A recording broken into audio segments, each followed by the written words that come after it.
Meus queridos, boa noite. Estamos começando o nosso culto de louvor e adoração ao nosso Deus. Que seja um tempo muito precioso de adoração ao Senhor e que Ele fale tremendamente ao seu coração nessa noite, né? Que o Senhor seja a inspiração para o seu culto, tá? Nós vamos começar esse culto orando ao Senhor. Vamos ter um tempo de adoração, alguns cânticos, depois vamos ter um tempo de palavra. Que Deus fale tremendamente ao seu coração. Vamos orar. Senhor Deus, eu quero, Pai, nessa hora agradecer ao Senhor por nossas vidas, agradecer ao Senhor por esse domingo que tivemos já a escola bíblica e agora nós vamos ter o nosso tempo, Pai, de culto ao Senhor. Que o Senhor fale ao nosso coração, que o Senhor receba, Pai, a nossa adoração. Que o Senhor traga edificação aos corações aflitos, medrosos. Que o Senhor traga inspiração ao nosso coração. Pai, nós oramos, agradecidos por esse tempo e oramos no nome de Jesus. Amém e amém. Vamos louvar o Senhor.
Provações não são maiores.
Glória a Jesus. Sai de tua terra, da tua parentela, para a terra que eu te mostrarei, e farei de ti uma grande nação, e tu serás uma bênção. Sai de tua tenda, ó filho meu, te mostrarei a areia do mar. Sai de tua tenda, ó filho meu, te mostrarei as estrelas do céu. Será que pode contar?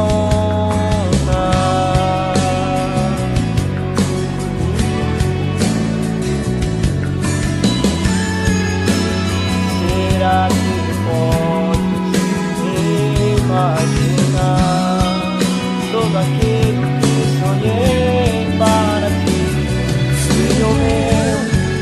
O que minhas mãos fizeram para ti, filho meu? Minha bênção será sobre ti. Uma nova história Deus tem pra mim,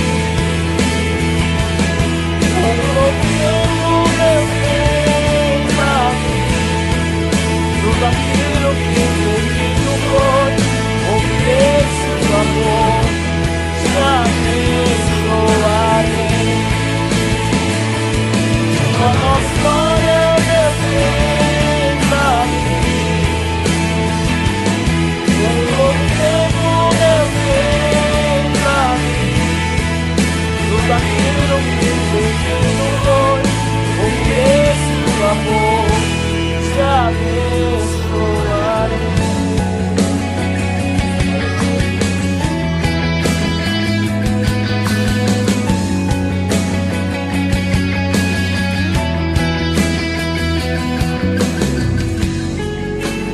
Sai de tua tenda, ó filho meu, te mostrarei a areia do mar. Sai de tua tenda, ó filho meu, te mostrarei as estrelas do céu. Será que pode contar?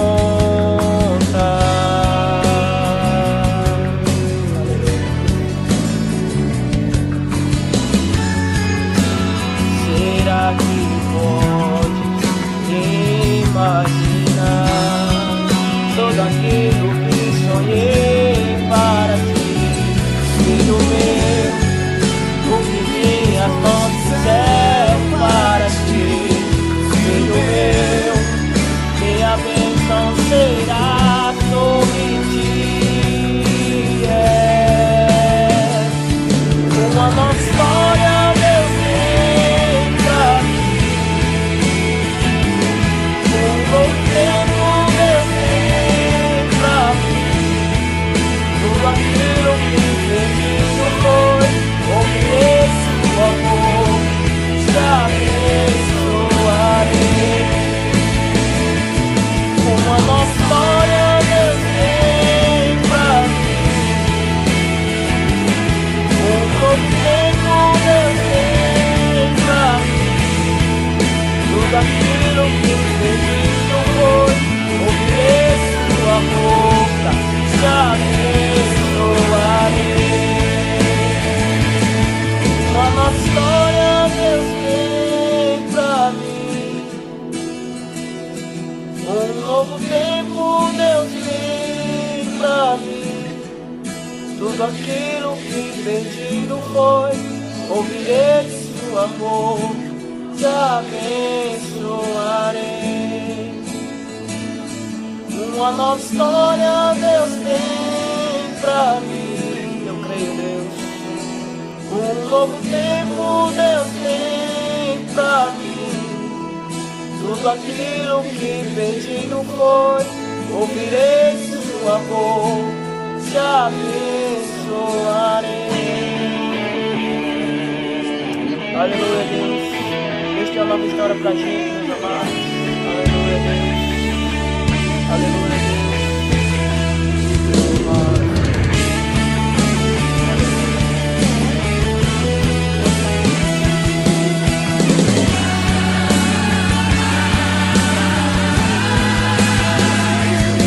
Uma nova história Deus tem pra ti. Um novo tempo Deus tem pra ti. Tudo aquilo que perdido foi, ouvirei sua voz, abençoarei. Uma nova história Deus tem pra ti. Um novo tempo Deus tem pra ti. Tudo aquilo que perdido foi, ouvirei sua voz, te abençoarei. Aleluia. Glória a Deus.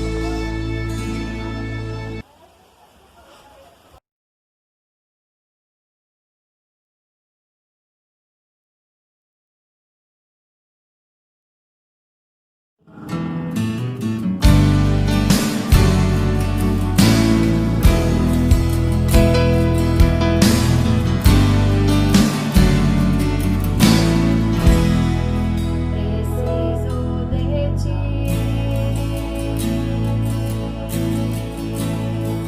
preciso do teu perdão, preciso de ti,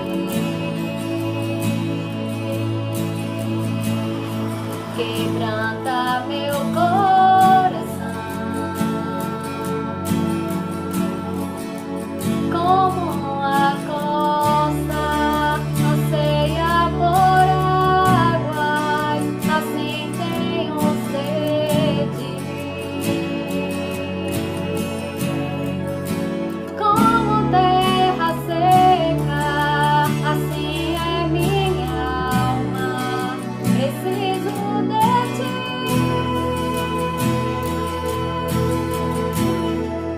Distante de ti, Senhor, não posso viver, não vale a pena existir. Escuta o meu clamor, faz o ar que eu respiro, preciso de ti.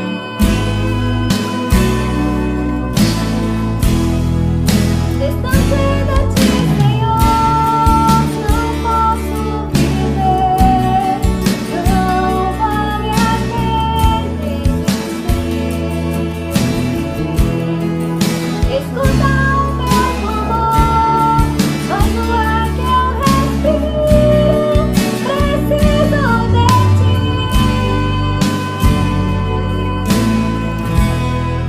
Não posso esquecer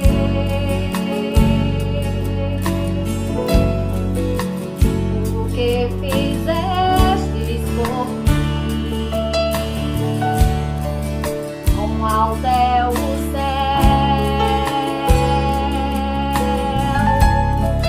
tua misericórdia é sem fim.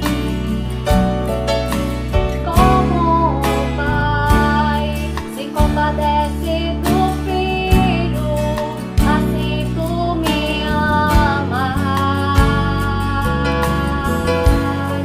Afasta as minhas transgressões, preciso de ti. Distante de ti, Senhor, não posso viver, não vale a pena existir. Escuta o meu clamor, faz o ar que eu respiro, preciso de ti. Distante de ti, Senhor, não posso viver, não vale a pena existir.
Sua morte ali na cruz, carregando a minha dor, você se expôs por mim, se entregou em meu lugar e me deu uma nova chance. Eu vou recomeçar, vou deixar na cruz tudo que passou, tudo que ficou pra trás.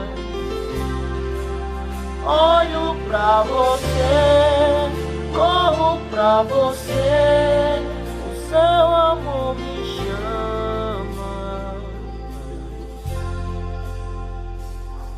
Sua morte ali na cruz, carregando a minha dor, você se expôs por mim, se entregou em meu lugar e me deu uma nova chance. Eu vou recomeçar,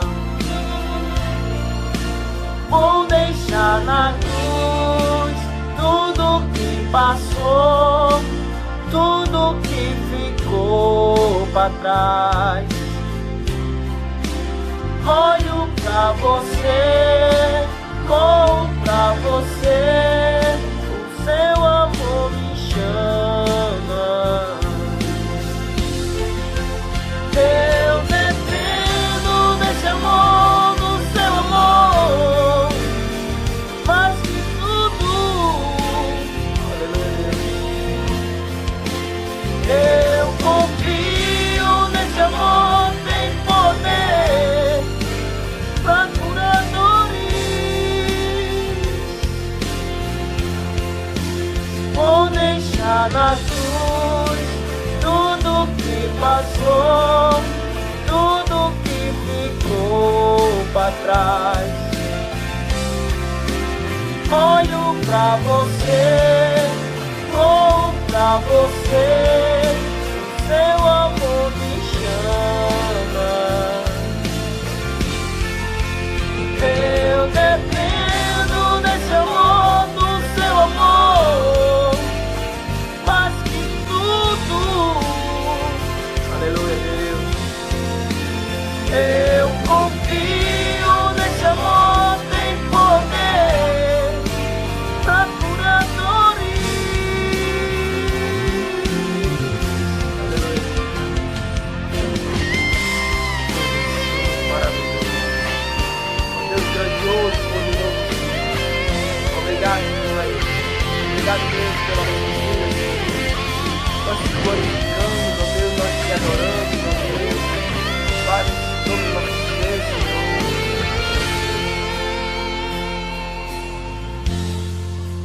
Vou deixar na cruz tudo que passou, tudo que ficou pra trás. Aleluia, Deus. Olho pra você, corro pra você, o seu amor me chama.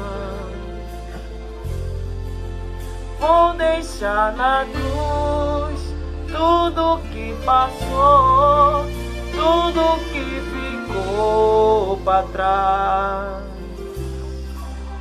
Olho pra você, corro pra você, o seu amor me chama. Aleluia, Jesus, glória a Deus.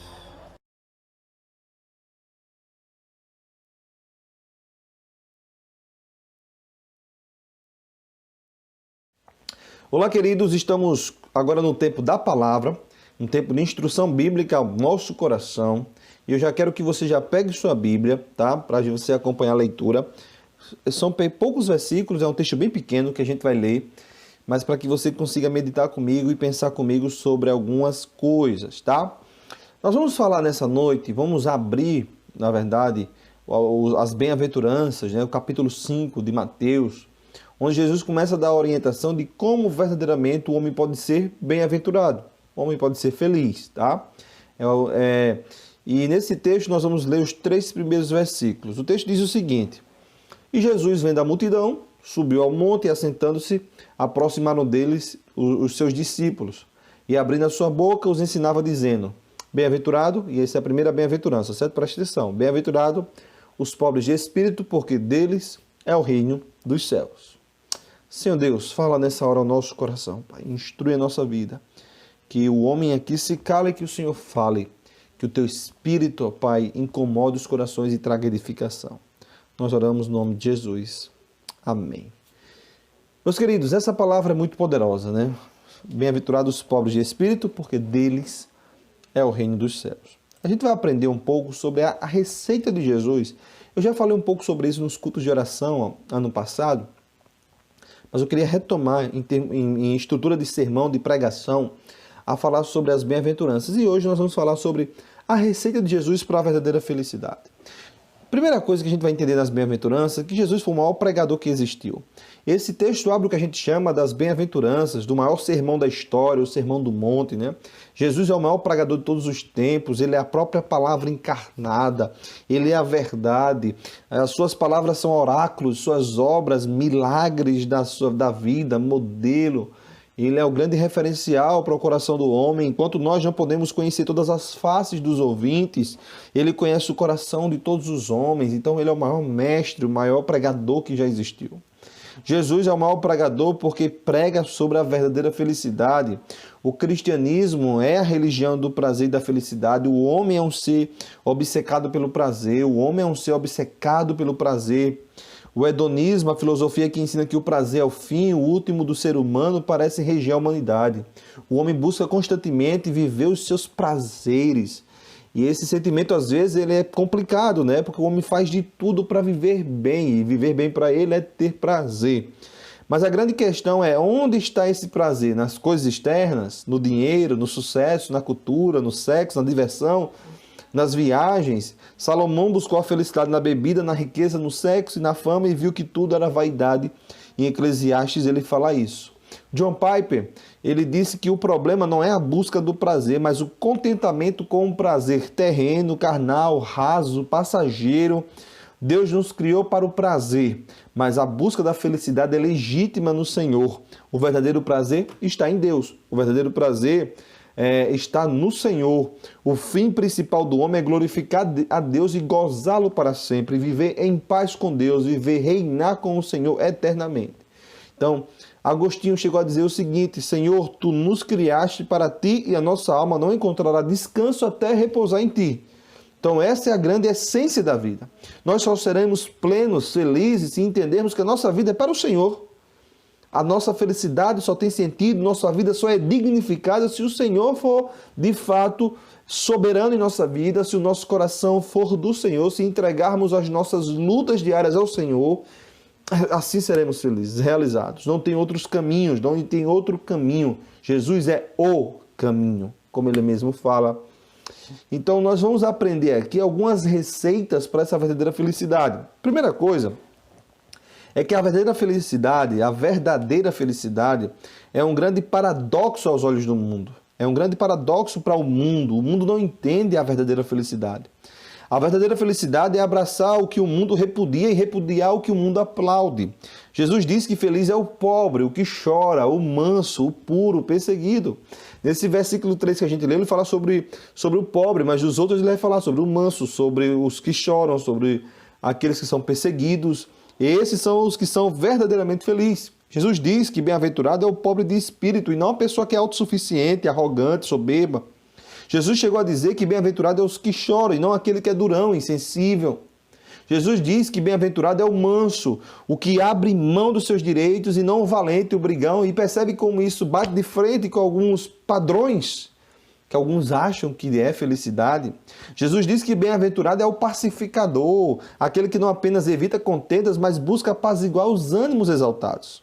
Jesus diz que bem-aventurado é o puro de coração e não aqueles que se banqueteiam de todos os prazeres do mundo. Jesus diz que bem-aventurado é o perseguido por causa da justiça e não aquele que procura levar vantagem em tudo, né? Aquele que diz do jeitinho brasileiro, troço esse. Jeitinho brasileiro é uma enganação, não podemos ir por essa onda. Jesus diz que quem ganha a sua vida vai perder, mas ao que perde, esse é que ganha. Jesus diz que humilde será aquele que é humilde, é o que será exaltado. Olha como Jesus ele vai ao inverso dos padrões deste tempo.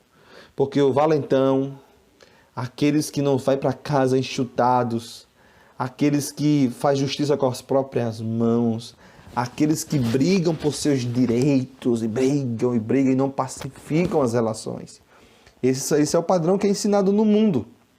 A verdadeira felicidade, meus queridos, não está nas coisas externas, mas está nas coisas internas. Jesus não disse que bem-aventurados são os ricos. Essa felicidade não está centrada em coisas externas, não está centrada em coisas. As riquezas não satisfazem. Deus colocou a eternidade do coração do homem, as coisas eternas são muito mais importantes. Nem todo ouro da terra poderia preencher o vazio da nossa alma. É Deus que preenche. É um relacionamento espiritual com Deus que preenche o vazio que existe no ser humano. Nenhuma riqueza pode preencher. A verdadeira felicidade está centrada não na posse das bênçãos, mas na fruição da intimidade com o abençoador, é relacionamento com Deus. Para alcançar a felicidade, não basta posse, mas fruição, intimidade, relacionamento, perspicácia, discernimento. Um homem pode morar num palácio, mas pode ser infeliz. Ele pode ter o domínio de um reino e não ter paz na alma. Feliz é a nação cujo Deus é o Senhor. O Salmo 144 diz isso. Deus é o nosso descanso da alma. Salmo 116 diz isso. Então a verdadeira felicidade é deleitar-se em Deus, é alegrar-se com o sorriso de Deus, é beber dos rios dos prazeres de Deus para a nossa vida. Meus queridos, a verdadeira felicidade consiste em desfrutar da plenitude de Deus, porque a Bíblia fala que Ele é o sol, Ele é o escudo, Ele é a herança, Ele é a fonte, Ele é a rocha, Ele é a alegria, Ele é a esperança, é se deleitar no Senhor, que é a fonte de todas as bênçãos. A verdadeira felicidade consiste nisso. A verdadeira felicidade consiste em tomar posse da bem-aventurança agora e na eternidade. Por isso que você precisa entregar a sua vida para Jesus. A verdadeira felicidade não é uma promessa para o futuro, mas uma realidade para o presente. Jesus não disse, bem-aventurados serão os pobres de espírito, mas bem-aventurados são. Os crentes não serão felizes quando chegarem ao céu, eles são felizes agora. Os crentes são felizes antes mesmo de serem coroados. Eles são felizes não apenas na glória, mas no caminho da glória. Hoje é o dia de você ter sua vida transformada, porque Jesus muda a vida do homem e torna essa vida realizada, plena, feliz, porque Jesus é a razão principal dessa felicidade. Meus queridos, a segunda coisa que eu quero falar é que a verdadeira felicidade está fundamentada no ser e não no ter. É uma diferença gritante. O que é ser pobre o que o ser pobre de espírito não significa, tá? O que isso não significa? Vamos lá. Na perspectiva de Jesus, né? Ser pobre. O que é que isso não significa? Não significa pobreza financeira. Francisco de Assis foi o patrono daqueles que pensaram que renunciar às riquezas financeiras para viver na pobreza, ou o monastério dava crédito ao homem diante de Deus. Mas a pobreza em si não é um bem, como a riqueza em si também não é um mal. Uma pessoa pode ser pobre financeiramente e não ser pobre de espírito. A pobreza financeira pode ser fruto da obra do diabo, da exploração, da ganância e da preguiça. Então, muita gente que diz assim, que não tem dinheiro, mas é arrogante, é soberba. Muita gente que é pobre, que é arrogante, soberba. E muita gente que é rico, que é extremamente humilde e pobre como de espírito, como Jesus fala aqui. Não significa ter uma vida espiritual pobre. Jesus não está elogiando aqueles que são espiritualmente pobres, descuidados com a vida espiritual. Ser pobre em santidade, verdade, fé e amor é uma grande tragédia, certo? Ser pobre em santidade, ser pobre em verdade, fé e amor é uma grande tragédia. Jesus condenou a igreja de Laodiceia. Sei que tu és pobre, miserável, cego e nu. Apocalipse 3 fala isso. Então Jesus está falando aqui, não é dessas perspectivas de pobreza espiritual, não. Não significa pobreza de autoestima. Jesus não está falando que as pessoas que pensam menos de si mesmas são felizes. A autoestima baixa não é um bem, mas um grande mal. Não significa também timidez ou fraqueza. Essas características não são virtudes, senão males que devem ser combatidos, certo? Então você pode me perguntar agora, então o que significa ser pobre de espírito? Vamos pensar agora o que é que Jesus quis dizer com isso e é muito profundo ao nosso coração. Ser pobre de espírito é a base para outras virtudes, primeira coisa. A primeira bem-aventurança é o primeiro degrau da escada. Jesus começou a falar isso, certo? O último ponto que Jesus vai falar é sobre os puros de coração. Se Jesus começasse com a pureza de coração, não haveria esperança para nós. Sabe por quê? Primeiro precisamos estar vazios para depois sermos cheios. Então não podemos ser cheios de Deus enquanto não formos esvaziados de nós mesmos. Então essa virtude é a raiz, as outras são os frutos. Uma pessoa não pode chorar pelos seus pecados até saber que não tem méritos diante de Deus. Jesus falou depois, bem-aventurados os que choram, os mansos. Então, para que eles chorem pelos seus pecados, para que eles sejam mansos, pacificadores, puros de coração, eles precisam ser pobres de espírito, serem humildes. Ele jamais sentirá fome e sede de justiça, a não ser que saiba que carece totalmente da graça de Deus. Ser pobre de espírito é reconhecer nossa total dependência de Deus, é a capacidade de se esvaziar de si mesmo e se encher da graça de Deus. Então entenda isso. Ser pobre de espírito é você ter a capacidade de você ter uma humildade a tal ponto de esvaziar de si mesmo e se encher da graça de Deus, se encher de Deus. Ser pobre de espírito é reconhecer nossa total dependência de Deus. No grego há duas palavras para designar pobreza, certo?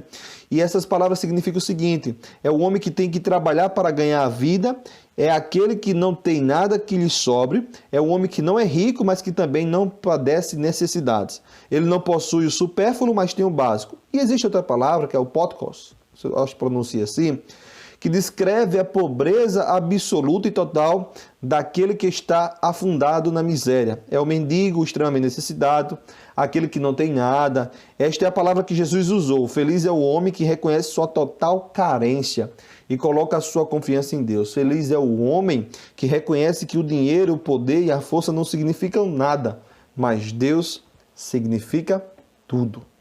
Deus é tudo, Ele é soberano. Meus queridos, ser pobre de espírito é agir como publicano. Senhor, compadece-te de mim. Senhor, compadece-te de mim. João Calvino disse: só aquele que em si mesmo foi reduzido a nada e repousa na misericórdia de Deus é pobre de espírito. Moisés chegou a dizer: Senhor, quem sou eu? Eu não sei falar. Isaías clamou: ai de mim, estou perdido. Pedro gritou: Senhor, afasta de mim, porque sou pecador. Paulo clamou: miserável homem que sou. Ser pobre de espírito é expor suas feridas ao óleo do divino médico. Ser pobre de espírito é se uma pessoa não é pobre de espírito, ela não acha sabor no pão do céu, ela não sente sede da água da vida, ela vai pisar nas riquezas da graça, ela não vai jamais desejar redenção nem ter prazer na santificação. Ser pobre de espírito é depender de Deus, é se humilhar. Ser pobre de espírito é fazer como esses homens de Deus falaram: eu não sou nada diante da grandeza de Deus. É depender exclusivamente da ação de Deus, é se encher da graça de Deus. Então, ser pobre de espírito tem essa condição. Ser pobre de espírito é a nossa verdadeira riqueza. A riqueza de Cristo só pode ser apropriada pelos pobres de espírito. Há aqueles que pensam que se pudessem encher suas contas bancárias com ouro seriam ricos, mas aqueles que são pobres de espírito, esses é que de fato são ricos.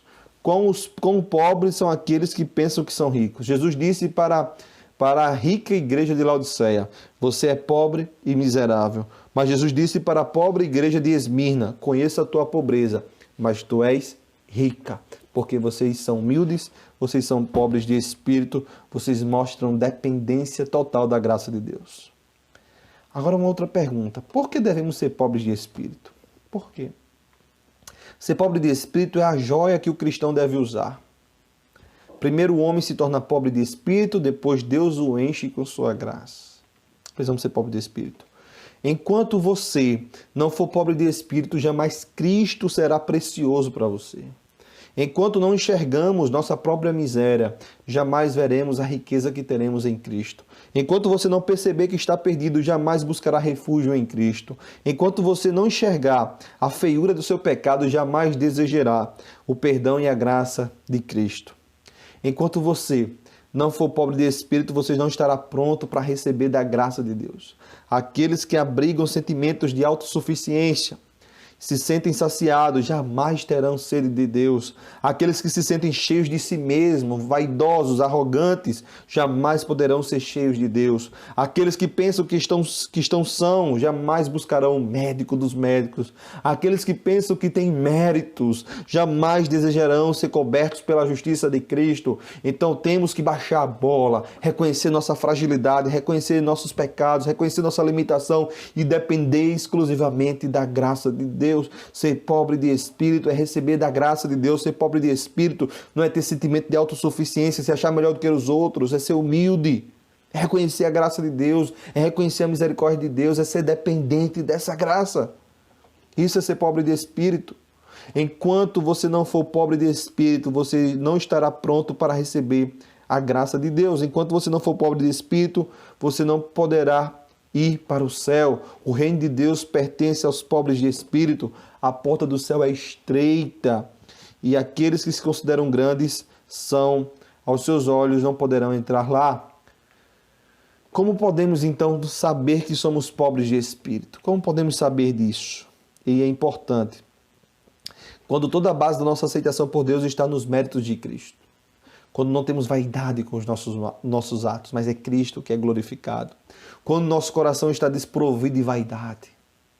Quando o nosso coração anseia e clama mais por Deus em oração, tem intimidade com Deus. Somos pobres de espírito quando temos vida de oração. Somos pobres de espírito quando estamos desprovidos de vaidade. Somos pobres de espírito quando existe a aceitação, não dos nossos atos, mas a aceitação e méritos a Cristo pela sua ação em nossa vida. Quais são os motivos para sermos pobres de espírito? Ser pobre de espírito é a nossa riqueza. Você pode possuir as riquezas do mundo e ser pobre, mas você não pode ter essa pobreza de espírito sem ser rico. O pobre de espírito é aquele que se prepara para receber toda a riqueza de Cristo. Ser pobre de espírito é a nossa nobreza. Ser pobre de espírito é a que aquieta a nossa alma. É como o salmista diz: eu sou pobre e necessitado, mas Deus cuida de mim. Ser pobre de espírito é essa relação de dependência. Só temos a ganhar. Terceira coisa que eu quero falar com vocês. A verdadeira felicidade é uma recompensa para o presente e para o futuro. A posse do reino de Deus é algo presente, não apenas para o futuro. Jesus disse: bem-aventurados os pobres de espírito, porque deles é o reino dos céus. Ele não disse porque será, com a perspectiva de outro tempo, é agora. A felicidade cristã não é para ser desfrutada apenas no céu, mas agora. É viver a experiência com o Senhor, é ter relacionamento com Deus, é ter caminhar com o Senhor. A pobreza de espírito está conectada com a posse de um reino mais glorioso que todos os tronos da terra. Pobreza é o oposto de riqueza, e ainda quão ricos são aqueles que possuem o reino. A pobreza de espírito é o pórtico do templo de todas as demais bênçãos. Pobre de espírito é o grande alicerce para as bênçãos de Deus para a nossa vida. Entrarmos no reino e o reino entrou em nós. Lucas 17 diz isso. Estamos no mundo, mas não somos do mundo. Nascemos de cima, do alto do Espírito. Estamos em vitória, mas estamos em Cristo. Certo? Estamos em vitória, mas estamos assentados nas regiões celestiais em Cristo. Estamos passando por lutas, mas já estamos abençoados com toda a sorte de bênçãos em Cristo. A nossa felicidade será completa quando tomarmos posse definitiva do reino no futuro. E aí os salvos não apenas vão entrar na posse do reino, mas vão reinar com o Rei da Glória. As promessas de Deus diz isso para nós. O reino dos céus excede ao esplendor dos maiores reinos do mundo, porque o reino dos céus excede aos demais em perfeição. As glórias de Salomão serão nada. As glórias do palácio dos árabes, de qualquer reino, serão nada comparados à glória de Deus, o reino de Deus que está reservado para nós. Por isso que vale a pena ser pobre de espírito, depender de Deus, ser humildes, baixar a bola, não ser autossuficiente, não sermos arrogantes. E eu queria concluir dizendo o seguinte: temos nós andado de modo digno desse reino?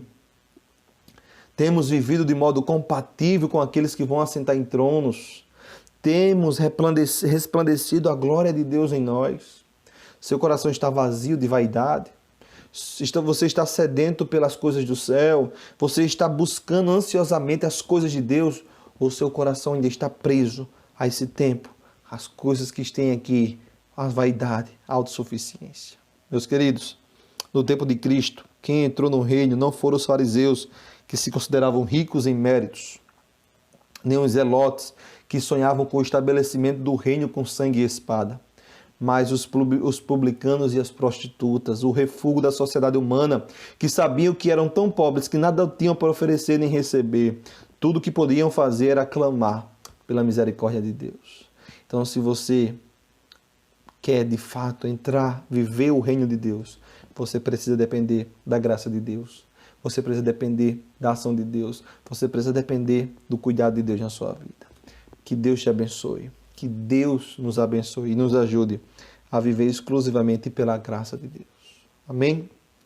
Espero que Deus tenha falado tremendamente ao seu coração diante dessa palavra. Se você ouviu a palavra e quer entregar sua vida para Jesus, a gente vai no final do culto orar. Eu quero colocar sua vida diante de Deus, mas você pode também entrar em contato comigo, me procura. E a gente vai estar caminhando, orando, discipulando. E esse é o nosso papel como cristãos, amar e discipular as pessoas, tá?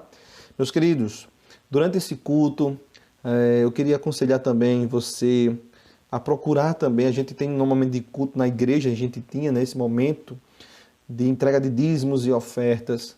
Se você quer entregar seu dízimo, você quer entregar sua oferta, eu peço a você que me procure, né? Se caso você não tiver o contato das tesoureiras, que é a irmã Sueli e a irmã Gracinha, mas faça alguma ação para que você possa cooperar e fazer sua parte como discípulo do Senhor, exercer a mordomia cristã, como a Bíblia nos ensina, tá bom?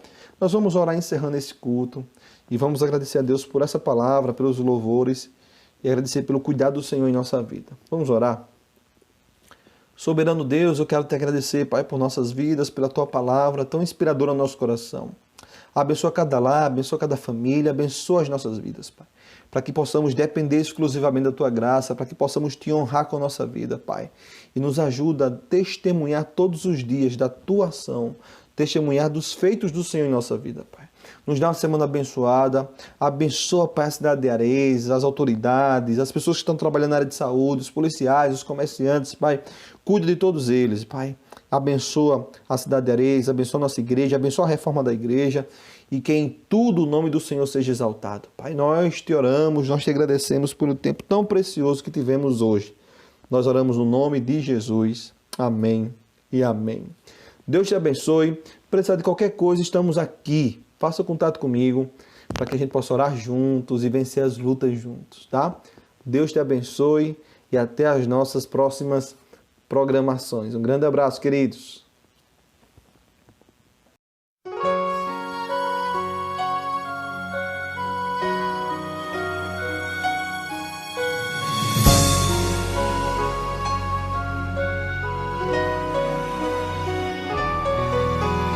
Mestre, o vento balançou meu barco. Mestre, estou à beira de um naufrágio. Mestre, será que não vês? Será que eu vou perecer? Sinto na pele o frio desse vento. Chego a crer que não estás me vendo. Lembro que estás logo ali, na proa do meu barco a dormir. Eu sei que não estou só, já posso crer que amanhã vai ser bem melhor. Só porque estás comigo eu posso cantar. Eu acredito que eu não vou naufragar. Só porque estás comigo eu posso cantar. Já devo te agradar.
este nome toda língua confessará.